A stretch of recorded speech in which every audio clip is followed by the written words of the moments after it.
À travers le monde, le football rallume les passions. Mais au-delà du jeu, il porte aussi sur des valeurs capables de rapprocher, de guérir, parfois même d'apaiser le querelle entre le peuple.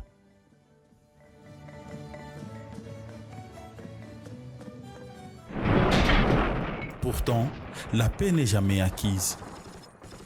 Le sport, et le football en particulier, y a-t-il vraiment sa place?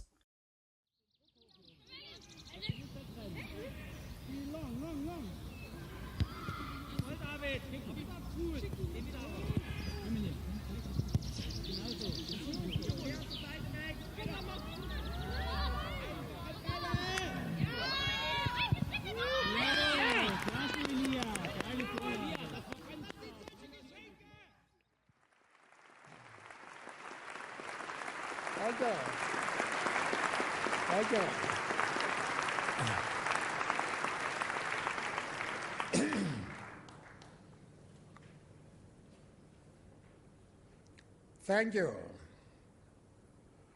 I am happy to be with you tonight at the first Laureus World Sports Award.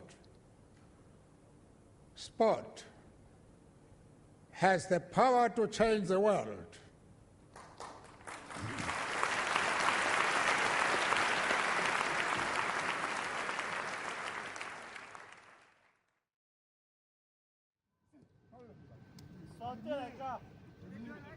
En ce qui concerne les enjeux du football, premièrement, il faut qu'on sache que le football, c'est un sport qui réunit. Pourquoi c'est un sport qui réunit? D'abord, il y a sur un terrain 28 acteurs qui courent derrière un seul ballon.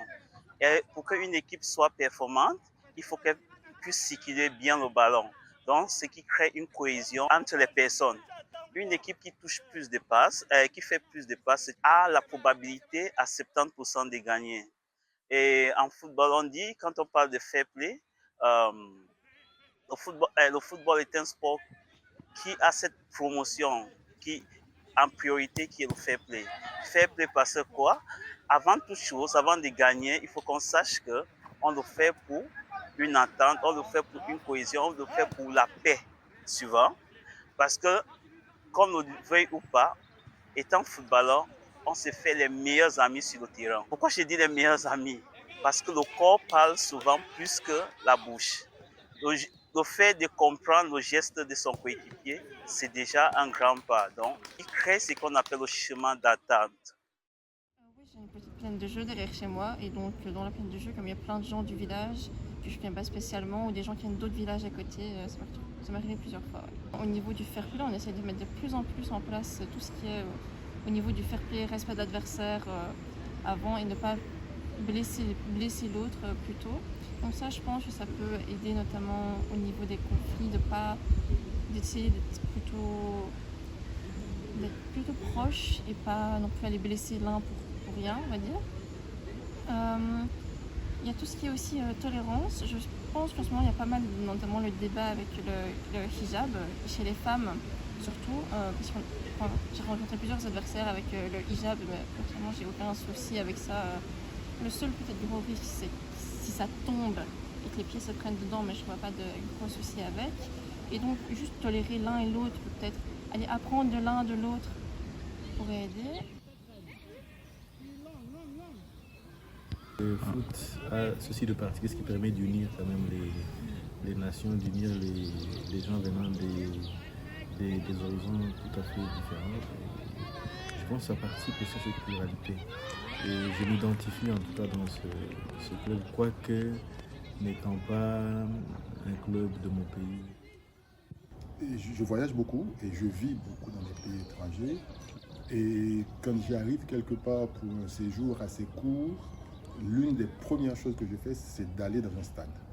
Et dans un stade, même si je ne connais pas les équipes, à la fois par passion, et c'est aussi pour moi sociologiquement un moyen de découvrir les gens, de voir comment ils réagissent face à la passion, dans le feu de l'action.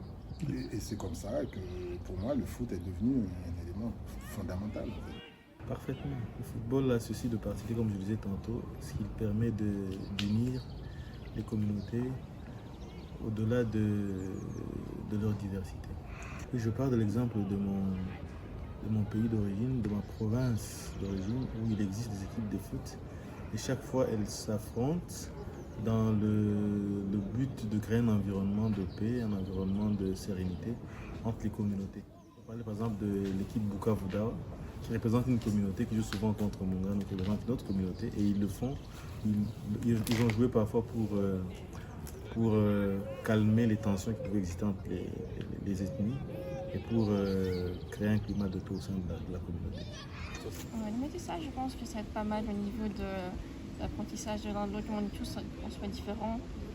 Depuis un moment, si on est différent, on doit un peu s'inclure chacun à son tour et faire partie. On va dire, en même temps trouver sa place, mais en même temps être là pour l'autre au cas où s'il a un souci. Donc ça peut aider. Et souvent, on va dire éviter tout ce qui est. Je dirais que souvent, plus chez les femmes que chez les hommes, ça par contre, ça va éviter tout ce qui est insultes et compagnie sur le terrain. Parce que bon, ça va être faire non plus, mais ça peut arriver par moments qu'il y en a qui insultent, etc. Donc ça, on va plutôt tendance à éviter. Donc ce serait, pourquoi pas commencer par éviter de s'insulter en dehors du terrain, déjà pour commencer aussi, ce serait bien. Je dirais pas qu'ils deviendraient les meilleurs amis du monde du jour au lendemain, mais potentiellement peut-être apaiser un petit peu un jour, comme vous disiez, avec l'anecdote de la trêve de Noël, un moment redevenir des enfants et se tenir main, entre guillemets, c'est un peu utopique, mais se tenir main dans la main plutôt que de s'affronter pour des guerres de territoire et d'argent et tout ça. Dans la nuit glaciale de Noël 1914, près de Messines en Flandre occidentale, en Belgique, un silence étrange s'installe sur le front. Des chants de Noël s'élèvent des tranchées allemandes. Les Britanniques répondent. Peu à peu, des soldats ennemis sortent sans armes, le main levé. Dans le No Man's Land, on s'échange chocolat, tabac, boutons d'uniforme. Puis un ballon de fortune surgit. Sur un champ de bataille figé par la boue et l'hiver, un match de football improbable s'organise. Allemands et Britanniques jouent, rient, fraternisent. Ce soir-là, à Messines, la guerre fait une pause, remplacée un instant par l'humanité.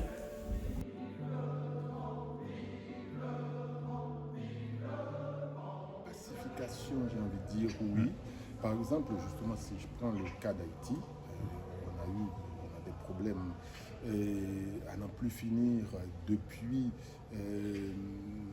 maintenant une trentaine, voire presque une quarantaine d'années. À un moment donné, il y a eu une mission des Nations Unies pour la stabilité en Haïti, qu'on appelait MINUSTA, et cette mission commandée par un général brésilien. Okay?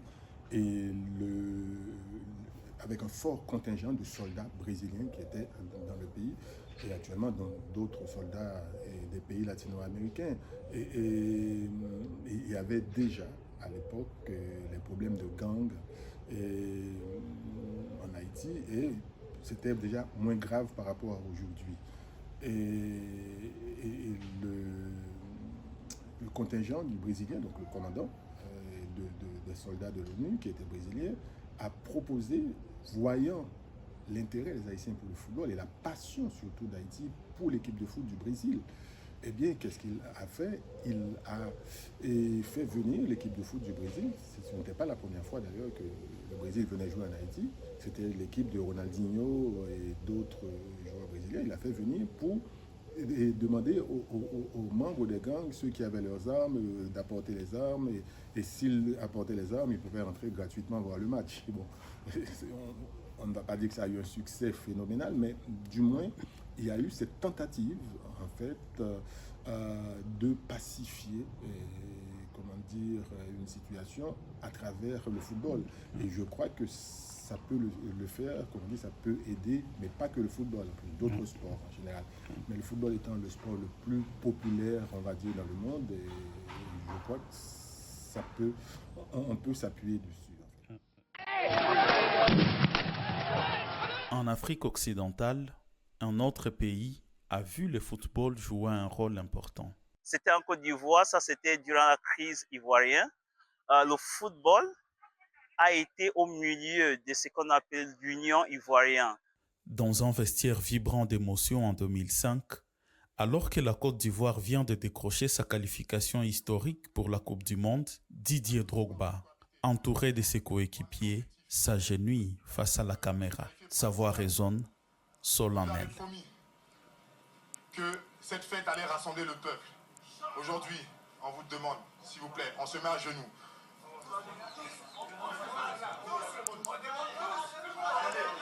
Pardonnez.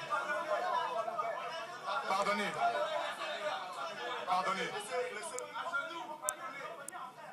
Le seul pays de l'Afrique qui a toutes ses richesses ne peut pas sombrer dans la guerre comme ça. S'il vous plaît, déposez tous les armes. Faites les élections, organisez les élections et tout ira du mieux. On veut s'amuser. Arrêtez vos fusils là. On veut s'amuser. Arrêtez vos fusils là. L'instant est immortalisé. Les images sont diffusées en boucle dans tout le pays. Pour une fois, ce ne sont pas les discours politiques, mais la voix d'un héros adoré qui invite à l'apaisement. Peu après, un cessez-le-feu prend forme. Les négociations reprennent. Ce soir-là, le football devient le langage de la paix et Drogba, les passeurs de dialogue, incarne un espoir qui ranime l'unité ivoirienne.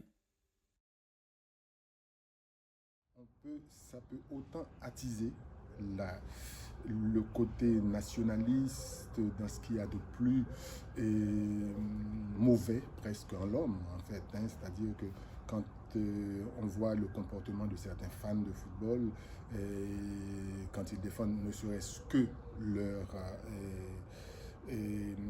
équipe, on va dire, du pays, et quand ils défendent en plus le pays, c'est encore, quand ils le soutiennent, le pays, c'est encore pire. Donc il peut y avoir cet excès-là, mais de même, ça peut permettre de transcender dans le bon comme dans le mauvais sens. Par exemple, on va dire que les supporters de l'OM, donc de l'Olympique de Marseille en France, ils sont systématiquement contre le Paris Saint-Germain, alors qu'ils sont français. Mais quand le Paris Saint-Germain joue contre une autre équipe étrangère, ils sont systématiquement contre le Paris Saint-Germain. Donc, c'est-à-dire déjà, il y a ce que vous avez dit, là, une façon de transcender les frontières. En même temps, moi, si je veux l'interpréter dans le sens, j'ai envie de dire, plus positif, et je dirais que pour moi, le foot, ça reste un jeu. Et ça doit rester un jeu. Ça ne doit pas... Le foot, ce n'est pas la guerre. Au-delà de tout ça, je pense qu'on doit laisser le football en dehors des tensions politiques qui peuvent exister entre les autorités politiques et prendre le mieux de ce qu'il y a dans le foot, à savoir ses facultés de réunir les populations, de réunir les communautés, quels que soient leurs horizons. Ouais, je pense que quand même, ça va parce qu'on va quand même essayer, en tout cas chez nous, on essaie à peu près de le comprendre. Quand si la personne ne parle pas français, en tout cas, on va d'abord essayer de parler en anglais ou dans une autre langue pour l'intégrer. Puis avec le foot en soi, ça se rejoint, quoi.